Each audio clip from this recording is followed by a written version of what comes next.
حضرت سیدنا عمر رضی اللہ تعالی عنہ جلیل القدر ہستی ہیں جنہیں حضور علیہ السلام نے اللہ سے مانگ کے لیا۔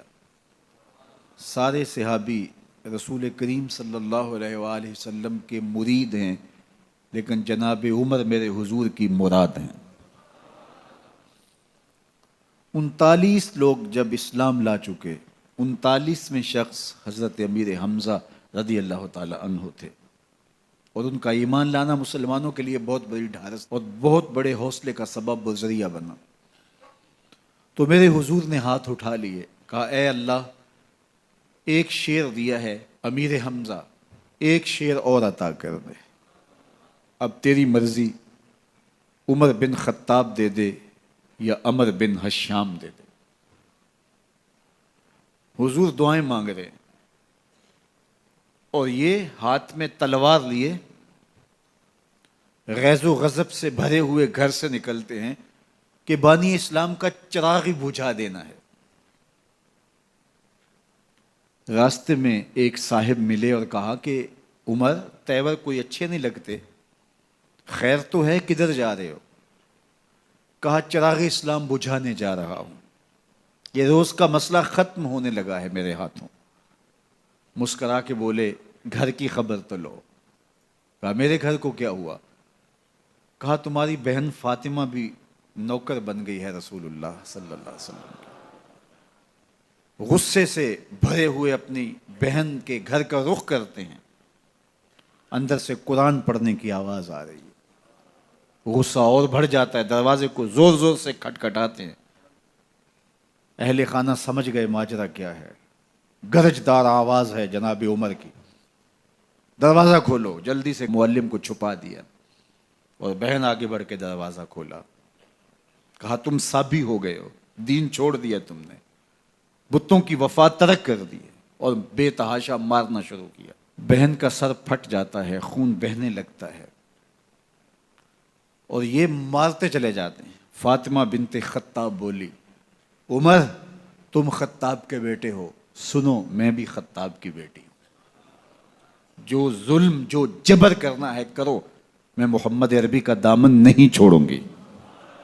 سوچنے پہ مجبور ہو جاتے ہیں وہ کون سی طاقت ہے جس نے بجلیاں بھر دی اس کے اندر۔ کہا جو تم پڑھ رہے تھے مجھے بھی سنا سکتے ہو؟ کہا تمہیں غسل کرنا ہوگا۔ عمر اپنے بدن کو دھو رہے ہیں، میرا رب دل دھو رہا ہے۔ اتنے میں معلم بھی قرآن لے کر آ جاتے ہیں اور قرآن کی تلاوت ہونے لگتی ہے۔ طٰہٰ ما انزلنا علیک القرآن لتشقیٰ، 14ویں رات کے محبوب چاند، ہم نے قرآن اس لیے نازل تو نہیں کیا تھا کہ تم مشقت میں پڑ جاؤ۔ بے تاب ہو گئے، کہا عمر کی عمر برباد ہو گئی، مجھے لے چلو حضور کی چوکھٹ پہ۔ تلوار حمائل کی ہے، بہنوئی ساتھ ہیں،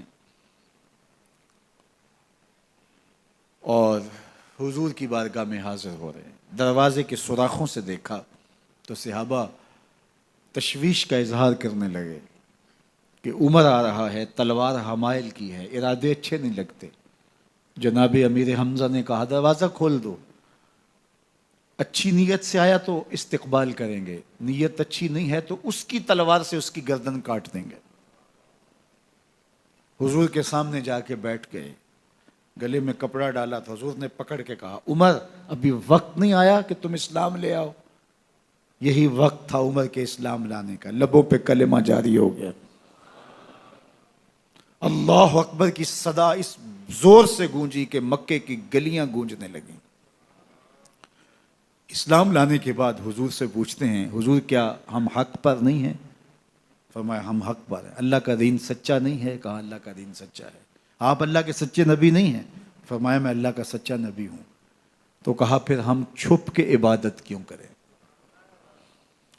اب مسلمانوں کی 2 صفیں بنتی ہیں، ایک صف کی قیادت امیر حمزہ کرتے ہیں، دوسری صف کے آگے آگے عمر بن خطاب چلتے ہیں، اور حضور درمیان میں ہیں، اور یہ ملکوتی قافلہ صحن حرم میں آ کے اعلانیہ عبادت کرتا ہے۔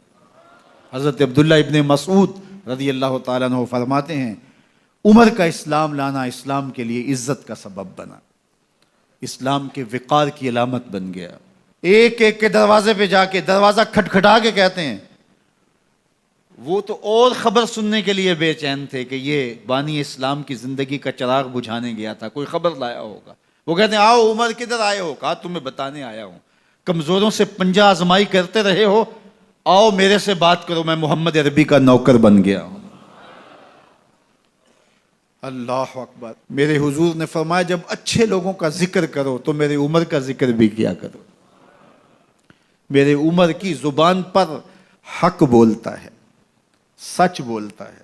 ان الشیطان یفر من ظل عمر، عمر کے سائے کو دیکھ کے شیطان بھاگتا ہے۔ اللہ اکبر۔ اسلام لائے تو زندگی کی ایک ایک سانس اسلام کے لیے وقف کر دی، حضور کا پہرا دیا، حضور کی ناموس کا پہرا دیا، حضور کی شریعت کا پہرا دیا۔ اسلامی فتوحات پھیلیں تو پھیلتی ہی چلی گئیں، کبھی مصر فتح ہو رہا ہے، کبھی ایران فتح ہو رہا ہے، آرمینیا تک مسلمانوں کی افواج پہنچتی ہیں۔ 22 لاکھ مربع میل پر حضرت عمر رضی اللہ تعالیٰ عنہ کی سلطنت پھیل جاتی ہے۔ عدل و انصاف کا دورہ ہوتا ہے۔ زمانے نے دیکھا کہ غیر مسلم بھی عدالت میں کھڑا ہے تو اسے خوف نہیں ہوتا تھا کہ میرے سے ناانصافی ہوگی، اس لیے کہ حکومت عمر کی چل رہی ہے۔ وہ بھی مطمئن ہوتا تھا کہ میرے ساتھ انصاف ہو۔